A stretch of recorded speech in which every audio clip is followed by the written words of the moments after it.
Welcome to the Family Office Sherpa podcast. I'm your host, Shaun Parkin, founder and managing director of Whole Road Investments. The aim of this podcast is to provide practical and implementable advice for those looking to build, manage, or service a family office. This is not, however, investment advice, so please check the disclaimer in the show notes. In this episode, I'm breaking down the Whole Road Investments advice model. This is the Family Office Sherpa.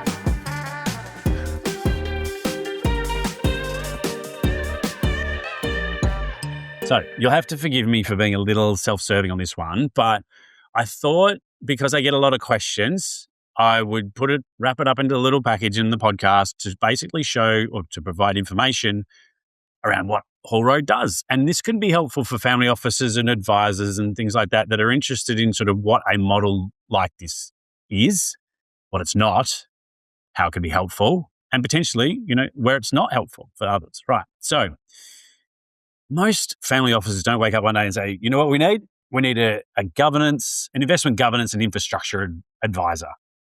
It usually builds up over time. If I think about the times that I'm engaged by family offices over the last 7 years, it's usually some version of flux. There's usually something's changed. Either someone has changed on who runs the office, internal, external.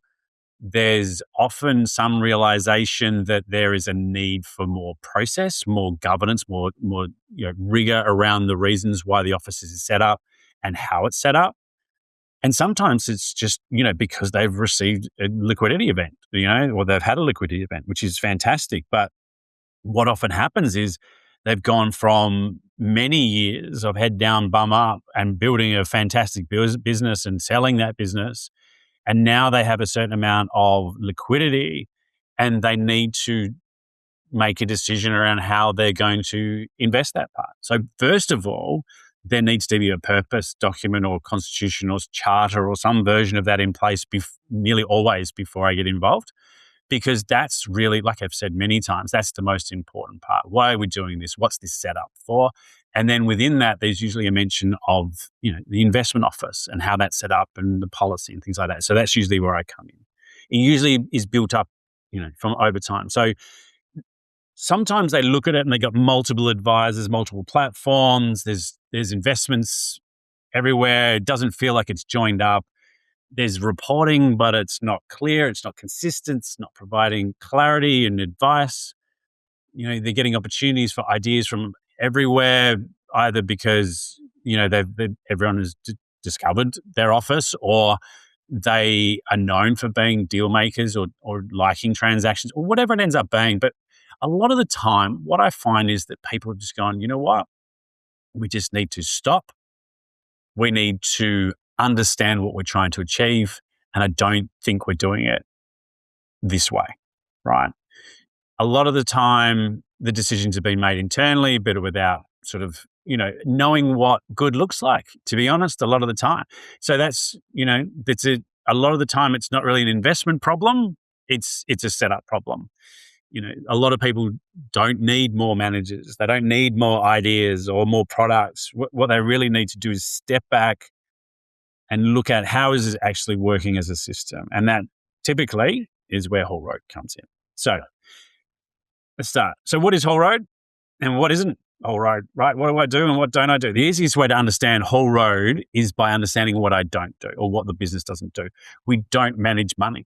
We don't pick stocks or funds. We don't take commissions. I don't take product fee, introductory fees. I'm not trying to own or gatekeep the portfolio. I'm not, often I talk to people and they say, you work in a family office. I say, yeah. And then there's this idea, I am not an allocator. You will see me, after the investment's done or prior to the investment, we're doing the due diligence, things like that. This is very, very deliberate. When you sit inside the model, inside the family office, the incentives shift. And one of the harder things in this space is staying genuinely outside of suppliers, platforms, and products. That's the intention here, right? Whole Road sits outside of that. We're focused on how everything is put together. We're not tied to the providers. We're not influenced by transactions or flows. I guess what you call in simple terms, it's not about what you're investing, it's about the whole thing is set up to run. So that was really intentional. I mean, it was 7 years ago, and like anytime you set up an advice business or a consulting business or whatever you want to call it, you kind of have to figure out which side you sit on. And I don't have an issue with sitting on either side, but you can't sit your feet in both camps. If you are saying that you're on the side of the client, you can't then be on the side of the supplier through commissions and through transactions. So, there has to be a decision there. So what does Whole Road help with? In practice, the work is relatively simple. It's not theoretical. It's not high level. I'm not going to give you a 50-page deck and then leave. It's not that kind of model. It's sitting in the middle of the real decisions and helping bring structure to them. So what does that look like? So it usually looks like, one, getting the structure right, clarifying who does what, family advisors, internal, external team, defining how decisions are made, making sure governance is usable, the investment policy. If you listen to my episode where it talks around starting from zero, I mean, it's such an important part about it, is like getting that fundamental policy. And I don't like policy necessarily because it kind of sounds a little bit sort of bureaucratic and state and whatever, but something in place that says this is what we're trying to do, this is what we're out here to achieve, and this is our philosophy, right? It's not a document, it's a living, breathing interpretation or articulation of what we're trying to achieve. A lot of the time, number two is cleaning up the infrastructure, looking at reporting a lot of the time. Like I mentioned, and the business started as very focused on that reporting piece before moving in towards a more, investment governance sort of a model. But the reporting is definitely part of investment governance. So what you see, how often, how useful it is it useful for advice? Is it easy to use? All these sorts of things. And because I often sit within the investment committee as part of this, like I am a user of this reporting. And so I'm well equipped, or I know what we're trying to achieve. And if it's not doing it, then that's where I can help. There's a lot of it is to do with reviewing platforms and counterparties, what's working, what isn't, making sure, data flows properly across everything. We've got compliance rigor around data management, decision management, all those sorts of things. There's another one, which is number 3, which is making sure those decisions join up, helping connect decisions which are often made in isolation. For example, things like how does a platform decision impacts that reporting, like I mentioned, how, the governance structure is impacted by things like the number of counterparties that we've got, the number of, constituents that we end up having, the level of redundancy in positions, all these sorts of things, and how things like governance impacts how opportunities are assessed. Honestly, again, you go back to that podcast episode where I talked about knowing how to say, I don't understand. I don't understand what we're doing. That's a big part of it, like how we assess those opportunities. And number 4, Whole Road is also about bringing practical, tools or versions of tools, introducing simple things that improve consistency. One of the ones that I brought in, which is not new, I'm not breaking any sort of new ground necessarily here, but one of the things that's been really effective is that idea that, for internal investment teams in particular, is getting some version of a new investment form or some sort of template where it says, this is the new investment. And I'm not there to say if it's a good investment or a bad investment from the allocation point of view. It's just breaking down things like, does it fit? What is this going to do to the strategic asset allocation or the asset allocation? What's the manager name? What are the underlying constituents? Where does it fit from a portfolio construction point of view? What's the benchmark? Give me the contact details. Do we know them? Does someone know them? It's different for each family, but you really do. If you've got a form where there's not just, I'm going to invest in this, and there's no requirement to articulate why, it's very hard to look at it back on it in 6 or 12 months' time and understand why we did it. I'm not trying to be bureaucratic I'm just trying to put some process around, and a really simple form like a new investment form can be really, really helpful.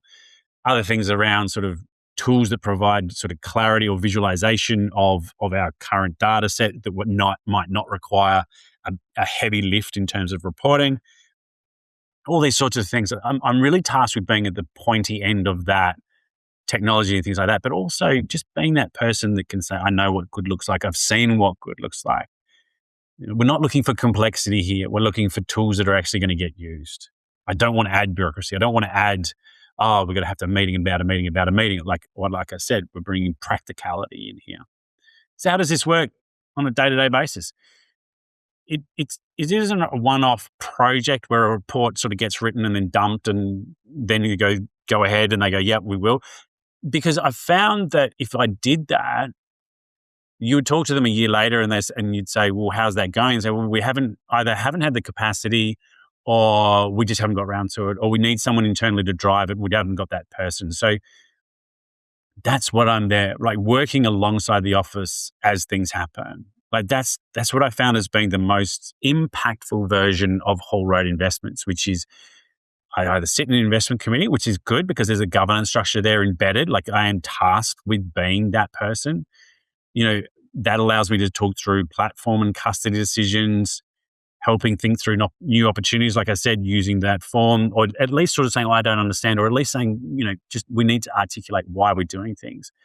And often I'm the sounding board for a lot of different parts of the portfolio. I am not an investment manager, but I, over the last 26 years, have seen enough of that, of financial services, of those counterparties to at least sort of know when I should be digging deep or when I should be asking questions. Over time, what that does allow me to do is build trust, better understanding of how the family actually operates or intends to operate, which is important because, then even though there is lots of similarities, there is still they're still different. They're still very individual led.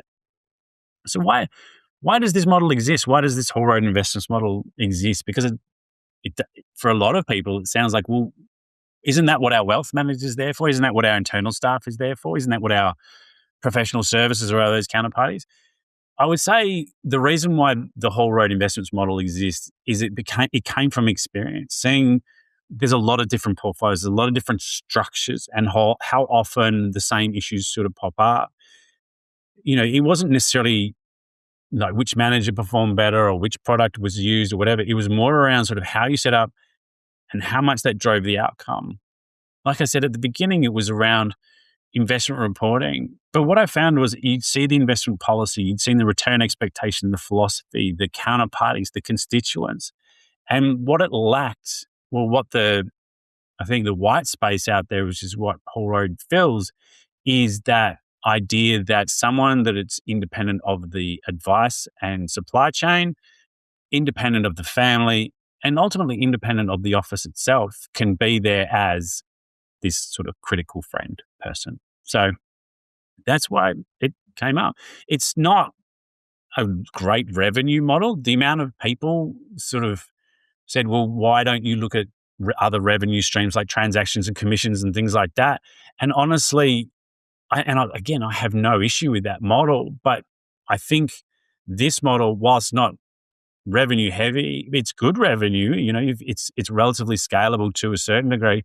It is really around sort of being comfortable with where I sit, and I sit on the side of the office, and that's a nice place to be, especially when you're when you're interrogating or when you're having conversations around, is this best practice?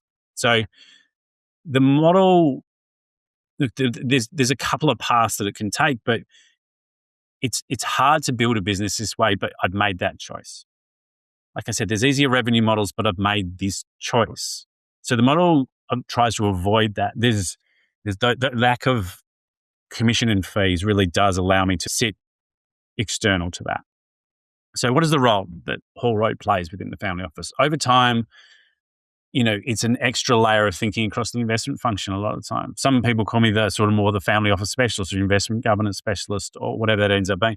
There is in some of my investment committees, there is a real need or want of what is happening with other offices in terms of, investments and things like that, not to mention them, but to at least give them some idea around sort of what others are doing, but also what best practice looks like. Are they challenged by the same things? Are we talking to them? That big part of what I do is to curate that network effect as well.